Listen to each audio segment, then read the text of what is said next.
Ang Sulat ni Santiago. Unang Kabanata. Mula kay Santiago na lingkod ng Diyos at ng Panginoong Hesukristo. Mahal kong mga mananampalataya na nagsipangalat saan man sa mundo. Ang pananampalataya at karunungan. Mga kapatid, magalak kayo sa tuwing dumaranas kayo ng mga pagsubok, sapagkat alam ninyong nagdudulot ito ng katatagan sa inyong pananampalataya. Kaya tiisin ninyo ang mga pagsubok upang maging ganap at walang anumang pagkukulang ang buhay nyo. Kung mayroon mang nagkukulang sa inyo sa karunungan, humingi siya sa Diyos at ibibigay ito sa Kanya ng walang pagmamaramot at panunumbat. Ngunit dapat magtiwala ang humihingi at huwag magduda, dahil ang taong nagdududa ay katulad ng alon sa dagat na tinatangay at pinapadpad ng hangin. Ang ganitong tao ay hindi dapat umasa na may matatanggap mula sa Panginoon dahil nagdadalawang isip siya at walang katiyakan sa mga ginagawa niya. Mga mahihirap at mayayaman. Dapat ikagalak ng mga mahihirap na kapatid kay Kristo ang pagpaparangal ng Diyos sa kanila. Ang mga mayayaman naman na kapatid kay Kristo ay dapat ding ikarangal ang pagkakababa sa kanila ng Diyos dahil lilipas sila katulad ng mga bulaklak sa parang. Natutuyo ang mga damo sa matinding sikat ng araw, nalalaga sa mga bulaklak nito, at kumukupas ang ganda. Ganoon din naman ang isang mayaman. Mamamatay siya sa kasagsagan ng paghahanap buhay niya. Mga pagsubok at tukso.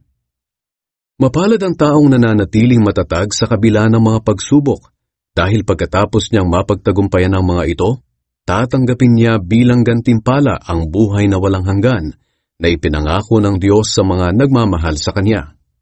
Kung dumaranas ng tukso ang isang tao, hindi niya dapat isiping galing ito sa Diyos dahil hindi maaring matukso ang Diyos sa kasamaan at hindi rin siya nanunukso sa kahit kanino.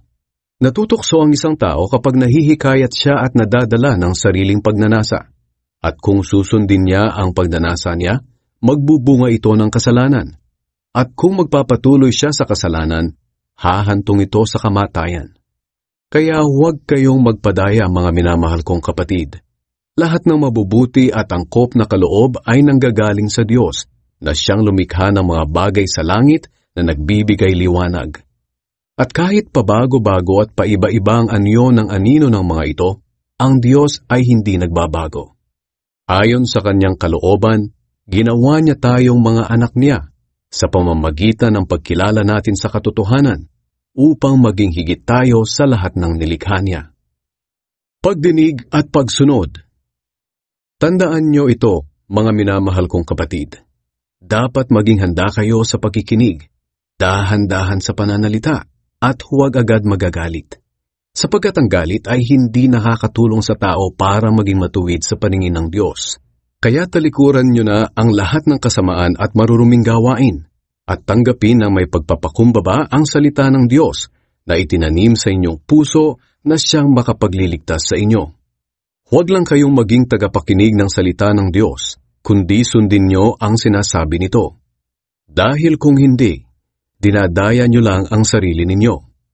Dahil kung nakikinig lang ang isang tao sa salita ng Diyos, pero hindi naman niya tinutupad ang sinasabi nito, katulad siya ng isang taong tumitingin sa salamin, na pagkatapos makita ang sarili, ay umaalis at agad kinakalimutan ang ayos niya. Ngunit ang taong nagsasaliksik at tumutupad sa kautosang ganap na nagpapalaya at hindi tagapakinig lang na nakakalimot agad, ay ang taong pagpapalain ng Diyos sa mga ginagawa niya. Kung may nag-aakalang siya ay relihiyoso pero hindi naman magawang pigilan ang dila niya, walang silbi ang pagiging relihiyoso niya at niloloko lang niya ang kanyang sarili. Ang pagkarelihiyosong itinuturing na dalisay at walang kapintasan ng Diyos Ama ay ito: ang pagtulong sa mga ulila at mga biyuda sa kahirapan nila, at ang pagtalikod sa lahat ng kasamaan sa mundong ito. Ikalawang Kabanata. Babala laban sa mga may pinapaboran. Mga kapatid, bilang mga mananampalataya ng dakila nating Panginoong Hesukristo, dapat wala kayong pinapaboran. Halimbawa, dumating sa inyong pagtitipon ang isang mayaman na may gintong singsing at nakasuot ng mamahaling damit, at dumating din ang isang mahirap na punit-punit naman ang damit. Kung aasikasuhin nyo ng mabuti ang nakasuot ng mamahaling damit at bibigyan ng upuan, samantalang ang mahirap ay patatayuin na lang ninyo o pauupuin sa sahig, hindi ba't may pinapaboran kayo ayon sa masama ninyong pag-iisip?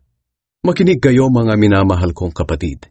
Hindi ba't pinili ng Diyos ang mga mahihirap sa mundong ito upang maging mayaman sa pananampalataya at maging tagapagmana ng kahariang ipinangako niya sa mga nagmamahal sa Kanya? Ngunit minamaliit nyo naman ang mga mahihirap. Hindi ba't ang mga mayayaman ang nagpapahirap at nagpaparatang sa inyo? Hindi ba't sila ang nanlalait sa marangal na pangalan ni Hesukristo at sa pangalang ito kayo nakilala? Pero kung sinusunod nyo ang utos ng hari sa kasulatan na nagsasabi, mahalin mo ang iyong kapwa, gaya ng pagmamahal mo sa iyong sarili, mabuti ang ginagawa ninyo.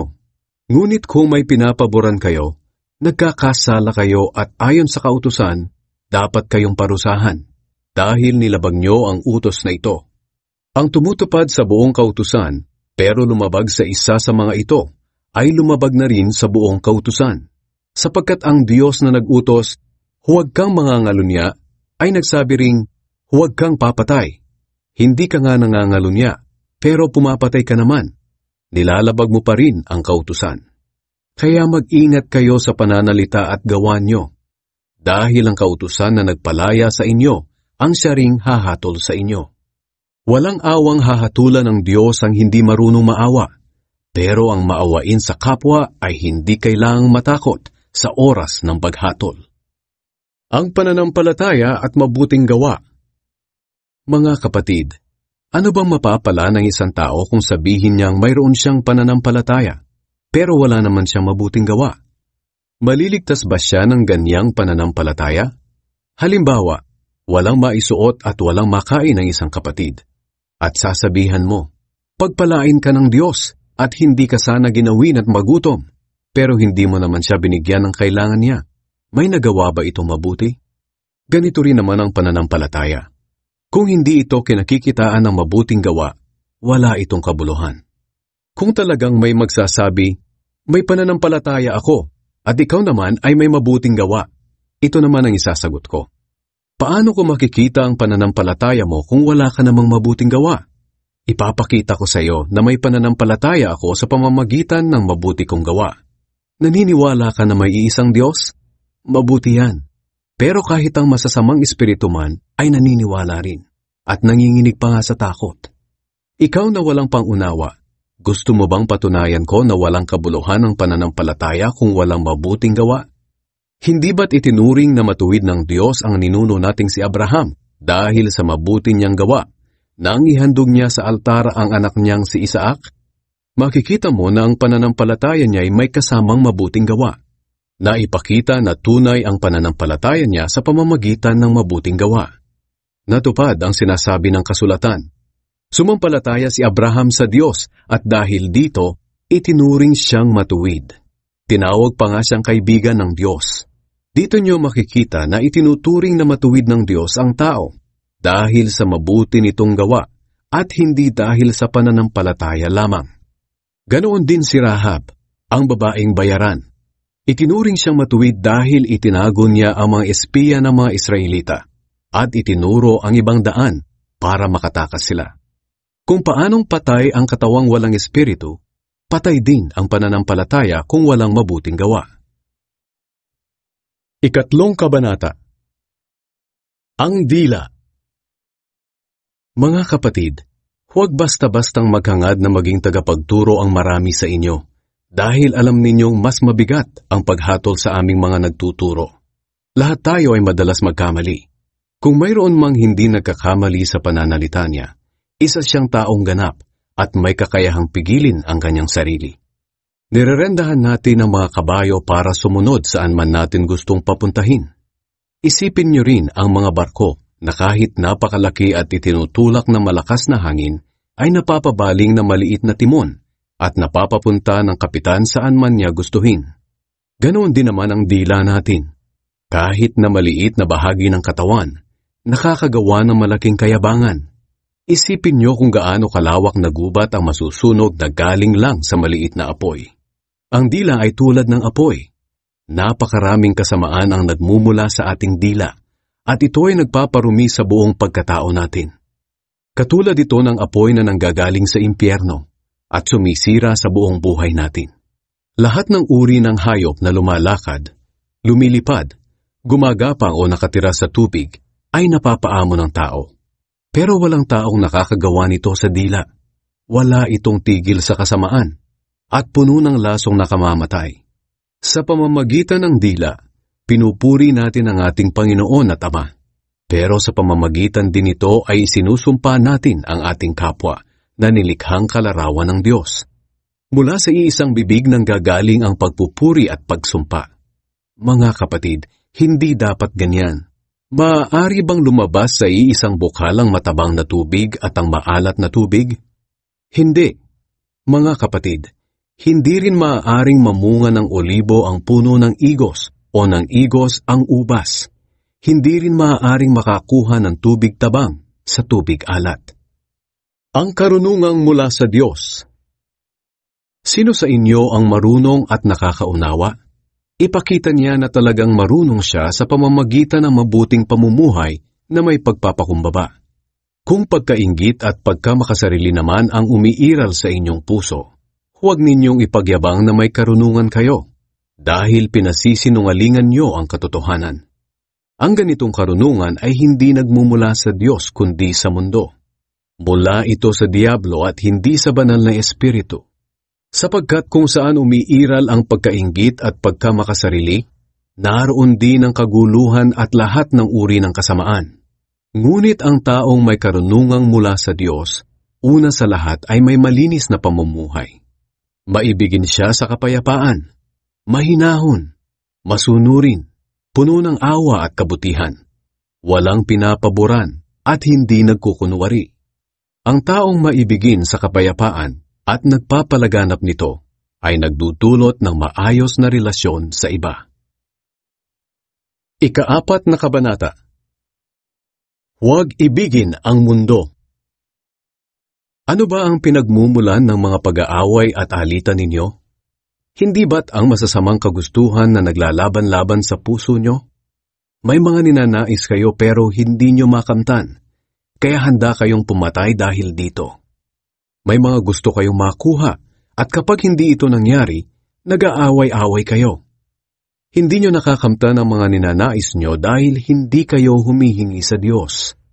At kung humihingi naman kayo, wala kayong natatanggap dahil humihingi kayo ng may masamang motibo para mapagbigyan ang sarili nyong kasiyahan. Kayong mga hindi tapat sa Diyos, hindi nyo ba alam na kaaway ng Diyos ang umiibig sa mundo?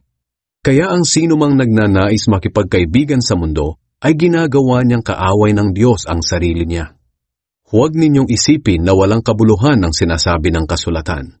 Ayaw ng Espiritong pinatira sa atin na may kaagaw sa pag-ibig niya. Ngunit sapat ang biyayang ibinigay ng Diyos. Kaya nga sinasabi sa kasulatan, kinakalaban ng Diyos ang mga mapagmataas, pero kinakaawaan niya ang mapagpakumbaba. Kaya magpasakop kayo sa Diyos. Labanan niyo ang diablo at lalayo ito sa inyo. Lumapit kayo sa Diyos at lalapit din siya sa inyo. Kayong mga makasalanan, mamuhay kayo ng malinis, at kayong mga nagdadalawang isip, linisin niyo ang inyong puso. Maging malungkot kayo at maghinagpis dahil sa mga kasalanan niyo. Palitan niyo ng pagdadalamhati ang pagsasaya ninyo. Magpakumbaba kayo sa harapan ng Panginoon at itataas niya kayo. Paalala sa paghuhusga sa kapwa. Mga kapatid, huwag ninyong siraan ang isa't isa. Ang naninira o humahatol sa kapatid niya ay nagsasalita laban sa kautusan at humahatol sa kautusan. At kung ikaw ang humahatol sa kautusan, hindi ka na tagatupad nito, kundi isa ng hukom. Ngunit ang Diyos lang ang nagbigay ng kautusan at siya lamang ang hukom. Tanging siya ang may kakayahang magligtas at magparusa. Kaya sino ka para husgahan ang kapwa mo? Paalala sa pagmamalaki. Makinig kayo sa akin, kayong nagsasabi, ngayon o bukas pupunta kami sa isang bayan. Mamamalagi kami roon ng 1 taon, magninegosyo at kikita ng malaki. Sa katunayan, hindi nyo alam kung ano ang mangyayari sa inyo bukas.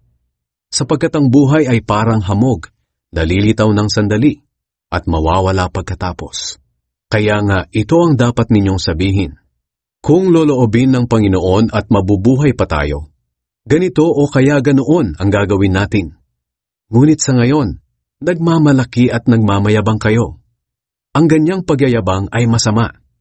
Kung alam ng isang tao ang mabuti na dapat niyang gawin, pero hindi naman ginagawa, nagkakasala siya. Ikalimang kabanata. Paalala sa mga mayayaman. Kayong mayayaman, makinig kayo. Umiyak kayo't maghinagpis dahil sa mga kahirapang darating sa inyo. Nabubulok na ang mga kayamanan nyo at sinisira na ng insekto ang mga damit ninyo. Itinatago nyo lang ang mga pera nyo at hindi naman napapakinabangan.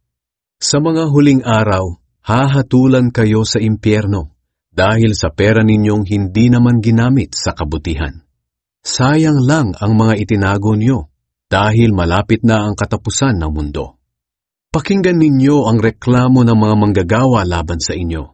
Pinagtrabaho ninyo sila sa inyong bukirin, pero hindi ninyo binigyan ng sahod. Nakarating na sa Panginoong makapangyarihan ang mga hinaing nila. Namuhay kayo ng marangya at maluho sa mundong ito. Para nyo na ring pinataba ang sarili nyo para sa araw ng pagkatay. Hinatulan ninyo't ipinapatay ang mga taong walang kasalanan, kahit hindi sila lumalaban sa inyo. Pagtitiyaga at pananalangin. Mga kapatid, maging matiyaga kayo hanggang sa pagdating ng Panginoon. Pagmasdan ninyo ang magsasaka. Matiyaga niyang hinihintay ang unang pag-ulan. At pagkatapos niyang magtanim, matiyaga rin siyang naghihintay sa susunod na ulan at anihan. Dapat din kayong magtiyaga. Tibayan ninyo ang inyong loob dahil nalalapit na ang pagdating ng Panginoon. Huwag kayong magsisihan, mga kapatid, para hindi kayo hatulan ng Diyos. Malapit nang dumating ang hukom. Tularan niyo ang pagtitiyaga at pagtitiis ng mga propeta na mga tagapagsalita ng Panginoon. Hindi ba't itinuturing nating mapalad ang mga taong nagtitiis? Alam niyo ang tungkol sa pagtitiis ni Job, at alam naman ninyo kung paano siya tinulungan ng Panginoon sa bandang huli. Sadyang mabuti at maawain ang Panginoon.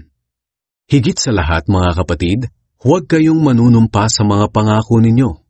Huwag ninyong sabihin, saksi ko ang langit, o saksi ko ang lupa, o ano paman.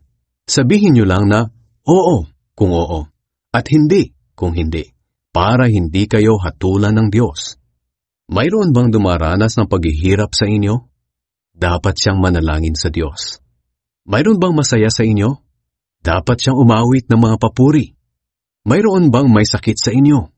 Dapat niyang ipatawag ang mga namumuno sa iglesia para ipanalangin siya at pahiran ng langis sa pangalan ng Panginoon. Ang panalangin may pananampalataya ay nakapagpapagaling na may sakit. Ibabangon siya ng Panginoon at patatawarin kung nagkasala siya. Kaya nga ipagtapat ninyo sa isa't isa ang mga kasalanan nyo at ipanalangin ang isa't isa para gumaling kayo. Malaki ang nagagawa ng panalangin ng taong matuwid. Katulad ni Propeta Elias, tao rin siyang tulad natin. Mataimtim siyang nanalangin na huwag umulan at hindi nga umulan ng 3.5 taon. At nang nanalangin siya para umulan, bumuhos ang ulan at namunga ang mga pananim. Mga kapatid, kung nalilihis sa katotohanan ang isa sa inyo at may nakapagpabalik sa kanya sa tamang landas, dapat ninyong malaman na ang nagpabalik sa isang makasalanan mula sa kanyang masamang pamumuhay ay nagliligtas ng kaluluwa ng taong iyon sa kamatayan at magdudulot ng kapatawaran ng maraming kasalanan.